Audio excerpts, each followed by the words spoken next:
साथ साथ एक बहुत ज़रूरी और चीज़ हुई, लड़कियों को, लेडीज़ को पावर मिली, पढ़ाई लिखाई मिली, एक स्ट्रेंथ मिली, तो उनके अंदर भी सेंस ऑफ जो इनसिक्योरिटी थी अकेले होने की, सब संभालने की, वो ख़त्म हुई। औरतों को दबाया जाता था, एक लाइबिलिटी की तरह लिया जाता था, वो चीज़ धीरे धीरे ख़त्म हुई। जहाँ जहाँ एक लेडी, एक लड़की अवेयर हुई, पढ़ी लिखी, इंडिपेंडेंट बनी, उसको एहसास हुआ मैं भी बराबर ही हूँ। फिर लोग बाहर जाने शुरू हुए, इस करके न्यूक्लियर फैमिलीज़ का राइज हुआ, न्यूक्लियर फैमिलीज़ बढ़ी। और वो बहुत ज़रूरी भी था, समय की ज़रूरत थी, क्योंकि जॉइंट फैमिलीज़ में कुछ अच्छा भी हो रहा था तो कुछ गलत भी हो रहा था। कई जॉइंट फैमिलीज़ या ज़्यादातर जॉइंट फैमिलीज़ पावर सेंटर बन गई थी। जिसके हाथ में पैसा और पावर है वो सबको झुका कर रखेगा, सब उसके गुलामी करें। एक बहू का हस्बैंड मर गया, अब वो बहू दूसरों के पैसे पर निर्भर है, उसका शोषण हो रहा है। ससुर ही मेन कमा रहा है, मेन कंट्रोल में है, तो सास बहुओं को, बेटों को नौकरानी बना के रख रही है। हर चीज़ के लिए लोगों को परमिशन लेनी पड़ती थी, दकियानुसी ख्यालों से जीना पड़ता था। बहुत सारे इश्यूज भी आ रहे थे, इस वजह से न्यूक्लियर फैमिलीज का राइज हुआ। तो जो गॉड कॉम्प्लेक्स होता है ना, लोगों में ये आने लगा, पर इसने भी अपनी फिर लिमिट पार कर दी। ज़्यादातर लोग न्यूक्लियर फैमिलीज में रहने लगे, और न्यूक्लियर का मतलब घर वालों से मतलब रखना भी बंद कर दिया। इतने इंडिविजुअल हो गए, इतने मस्त हो गए अपनी लाइफ में, बाहर में जाए घर परिवार, मैं, मेरा पति, मेरे बच्चे, मैं, मेरी बीवी, मेरे बच्चे, बस। फिर लोग अकेले पढ़ना शुरू हो गए, कोई मेंटल सपोर्ट नहीं, हर फैसला खुद ही लेना है, सही लूँ गलत लूँ, किसी का कोई अनुभव शामिल नहीं। ईगो भी बड़ी हुई है, किससे क्यों पूछूं, कोई है भी नहीं पूछने को। फिर एक घर में सिर्फ 2 लोग होंगे जो सेम एज होंगे, रिस्पॉन्सिबिलिटीज शेयर कर रहे होंगे, दोनों के व्यू पॉइंट अलग होंगे, दोनों में सिर्फ लड़ाई होगी। कोई लड़ाई रोकने वाला नहीं, कोई संभालने वाला नहीं, कोई बताने वाला नहीं कि आज तू गलत है, आज तू गलत है, दोनों अपने आप को सही समझ रहे हैं बस। तो ज़्यादातर क्या होता है, इंसान घर आता है शाम को थक कर और एक सड़ा हुआ चेहरा पाता है, दोनों मुंह चढ़ा कर बैठ जाते हैं, सो जाते हैं। रोमांस की ये औकात होती है कुछ सालों के बाद। और जो जॉइंट फैमिलीज का एक इम्पॉर्टेंट हिस्सा था, जो अब कमी आ गई है, वो है दादा दादी, नाना नानी। आजकल क्या है, दोनों पेरेंट्स ज़्यादातर वर्किंग होते हैं, क्योंकि सब में इंडिविजुअलिटी है, सब पढ़े लिखे हैं, खाली नहीं बैठ सकते, घर में नहीं बैठ सकते, दोनों को मिलकर कमाना है तभी घर चलेगा, एक्सपेंसेस बढ़ गए। तो पीछे से अगर दादा दादी हो तो बच्चों की बहुत अच्छी केयर होती है, माता पिता से बेटर ही केयर होती है। और क्योंकि माता पिता में, दादा दादी, नाना नानी में वो ईगो नहीं है जो पहले हुआ करती थी कि मैं हेड हूं, मैं संभालू बच्चे को, मैं बच्चे को टच भी नहीं करूंगा, खुद देखो, वो ईगो नहीं। तो आजकल सब बड़े बूढ़े कोऑपरेटिव होते हैं, साथ खड़े रहते हैं, एक्टिव भी हैं। ये नहीं कि शादी होते ही बेटे की हाथ पैर छोड़ दिया, अब मैं तो पढ़ गई, तुम खुद देखो, मैं पढ़ गया, अब तुम खुद देखो। तो हो सकता है वो फाइनेंशियली सपोर्ट ना कर पा रहे हो, पर उनकी प्रेजेंस बहुत बड़ा सपोर्ट है। बहुत सारे काम घर के वो संभाल लेते हैं, रिस्पॉन्सिबिलिटीज वो संभाल लेते हैं, बच्चों से लेकर बाहर के कामों की भी। A family can be created by 2 people but will always be better with many people. और सबसे ज़्यादा प्रॉब्लम आजकल ये आ रही है कि लड़ाई है ना बहुत स्ट्रेच हो जाती है पति पत्नी की, कोई रोकने वाला होता ही नहीं, बढ़ गई, फिर और बढ़ गई, फिर दोनों की ईगो आगे आ गई, फिर बात नहीं करी, और बढ़ती चलेगी, डिवोर्स तक पहुंच गए। दोनों इतना दूर हो जाते हैं कुछ 6 महीने साल भर में कि फिर कोई गुंजाइश ही नहीं बचती वापस आने। कोई बीच में इंटरफेयर करने वाला है नहीं, इंटरवीन करने वाला है नहीं, दोनों को झाड़ने वाला है नहीं, दोनों को बताने वाला कि तू भी गलत है, तू भी गलत है, नहीं है। इसलिए भी डिवोर्स बहुत बढ़ रहे हैं। तो शादी के बाद माता पिता के साथ रहना इम्पॉसिबल नहीं है। समझदारी के साथ, प्लानिंग के साथ आप बहुत अच्छे से रह सकते हो। माता पिता को भी आपका सुख मिलेगा, आपको भी माता पिता का सुख मिलेगा। सिर्फ बाउंड्रीज क्लियर करके रखो, जो सही है, मर्यादा में है, वो बाउंड्री होनी चाहिए। आपकी वाइफ या आपके हस्बैंड के इंडिविजुअल डिसीजंस हैं, जीने का तरीका है, वो माता पिता को एक्सेप्ट करने होंगे जब तक वो उनको डायरेक्टली टच नहीं कर रहे। अगर आपके पति या पत्नी को अलग तरीके के कपड़े पहनने का शौक है, पार्टी कपड़े पहनने का शौक है, जब तक वो बिल्कुल अभद्र नहीं है, माता पिता को नहीं बोलना, वो तो पहनेंगे, ऐसे ही पहनेंगे, माता पिता को क्लियर कर दो। जिसके भी माता पिता के साथ रहा जा रहा है उसको स्ट्रांग बनना पड़ेगा, बाउंड्री सेट करनी पड़ेंगी, लड़ाइयों में इंटरफेयर करना पड़ेगा, बताना पड़ेगा आज आप सही हो, आज आप सही हो। और अगर उन दोनों का बॉन्ड अच्छा है, लड़ाई झगड़े हो जाते हैं पर बॉन्ड अच्छा है आपके पति या पत्नी का और माता पिता का, फिर इंटरफेयर मत करना। फिर उन्हें डील करने दो, इंटरफेयर करोगे आप दोनों तरह से गाली खाओगे। दोनों में से किसी की भी इमरजेंसी है या आपके पति पत्नी के माता पिता की इमरजेंसी, वो प्रायोरिटी होनी चाहिए। दूसरे की सिर्फ जरूरत है और एक की इमरजेंसी, तो इमरजेंसी को प्रायोरिटी मिलनी चाहिए। माता पिता की इमरजेंसी है, पत्नी की जरूरी पार्टी है, माता पिता को प्रायोरिटी मिलनी चाहिए। सबको एक दूसरे की इंडिविजुअल बेसिस पे रिस्पेक्ट करनी चाहिए, जैसे वो है उसकी रिस्पेक्ट करना। अब मैं किसके पेरेंट्स की बात कर रहा था, हस्बैंड के या वाइफ के? वो कोई भी हो सकता है, आप किसी के भी साथ रह सकते हो। मैं कोई रूल स्पेसिफाई नहीं कर रहा कि लड़के के माता पिता के साथ ही रहना है, लड़की के माता पिता के साथ ही रहना है। जिन भी माता पिता को आप लोगों की ज्यादा जरूरत है, कोई ज्यादा बीमार रहता है या कोई इतना इंडिपेंडेंट नहीं है या कोई इमोशनली बहुत ज्यादा इन्वॉल्व है, तो चुनाव करो, उनके साथ रहो। दोनों इक्वली हैं, ऐसा कम केस में होगा। ज्यादातर मैं देखता हूं एक सेट ऑफ पेरेंट्स होते हैं वो ज्यादा इंडिपेंडेंट होते हैं, एक सेट ऑफ पेरेंट्स होते हैं वो डिपेंडेंट होते हैं। तो भी अगर ऐसी सिचुएशन आ जाती है कि दोनों ही बहुत ज्यादा डिपेंडेंट है आप पर, तो चारों को साथ रख लो, वो भी इम्पॉसिबल नहीं है। या फिर दोनों के साथ मत रहो, दोनों के आसपास बीच में घर ले लो या दोनों को आसपास सेटल करा लो। कई बार न्यूक्लियर फैमिली में रहना इसलिए भी जरूरी हो जाता है ताकि पूरे परिवार में प्रेम बना रहे। साथ रहकर दुश्मनी बढ़ रही है, लड़ाइयां बढ़ रही हैं, मनमुटाव बढ़ते जा रहे हैं। दूर रहकर प्रेम बढ़ता है, पनपता है।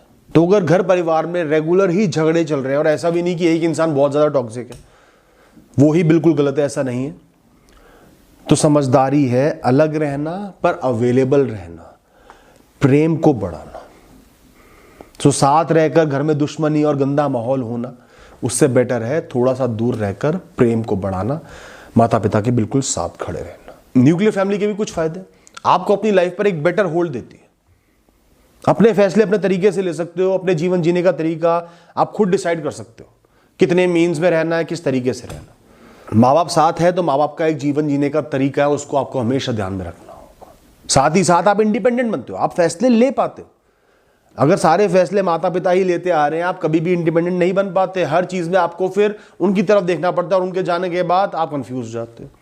तो इंडिपेंडेंट रहने से ये भी फायदा है कि आप इंडिपेंडेंट डिसीजन ले पाते हो, आपको वो आदत बनती है, वो मजबूती आती है आपके अंदर रिस्क लेने की, हारने की, नुकसान करने की, तो भी फैसले लेने की। पर माता पिता के अंदर अगर गॉड कॉम्प्लेक्स है, खुद को भगवान ही समझते हैं और किसी को कुछ नहीं समझते, आपकी पति पत्नी को कुछ नहीं समझ रहे, तो बेटर है थोड़ा सा दूर रहना। आजकल जो जॉइंट फैमिलीज में प्रॉब्लम आ रही है, एक बहुत बड़ी प्रॉब्लम है माइंडसेट, ट्रेडिशनल माइंडसेट, जो सालों साल से कैरी होते चले आ रहा है। पर आज वक्त बदल गया है। बचपन से आप एक ही रजाई ओढ़ते हुए आए हो, पहाड़ों में रहते थे, अब शहर में शिफ्ट हो गए, तो क्या शहर की गर्मी में भी डेली वो रजाई ओढ़ोगे? नहीं ओढ़ सकते ना। और इस दुनिया में ज्यादातर प्रॉब्लम्स की जड़ ही यही है। धर्मों में लड़ाई की भी जड़ यही है। 2000 साल पहले जो फॉलो हो रहा था एक पर्टिकुलर जगह में, एक पर्टिकुलर हिसाब में, वो हम बिल्कुल अलग जगह पे अलग समय में फॉलो करने की कोशिश कर रहे हैं। ऐसे ही आज से 30, 40, 50 साल पहले जो होता था, जॉइंट फैमिलीज होती थी, बहुएं घर को संभाल रही है, बाहर नहीं जा रही, बाहर जाना अलाउड नहीं है, घूंघट में जाओ, बुरके में जाओ, प्रोटेक्ट करना है। इस माइंडसेट से आज बाहर निकलना बहुत जरूरी है और कई लोग नहीं निकल पाते। अब क्या है, किसी घर में हस्बैंड वाइफ दोनों वर्किंग है, पर सास ससुर को तो ये लगेगा बहू है तो घर को संभाले, तो वो बाहर जाके भी काम करे और घर को भी संभाले। वो ही नहीं सोच रहे एक इंसान दो का काम तो नहीं कर सकता ना, पर वो सोच रहे बहू घर का काम नहीं करती। बताओ कितनी गलत बात है, मन में नफरत पैदा कर रहे हैं।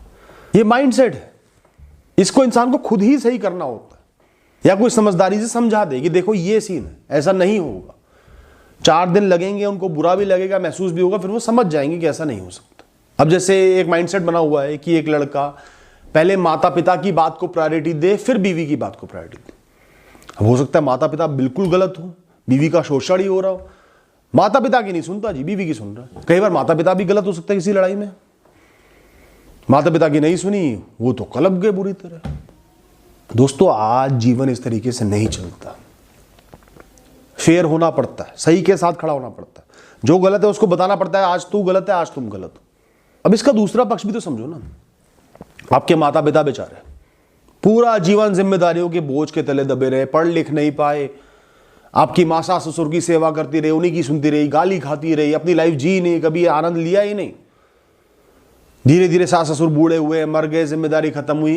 अब आपकी माँ का टाइम आया इंजॉय करने का, उस पोजीशन को, उस पावर को होल्ड करने का, और उस समय वक्त बदल गया।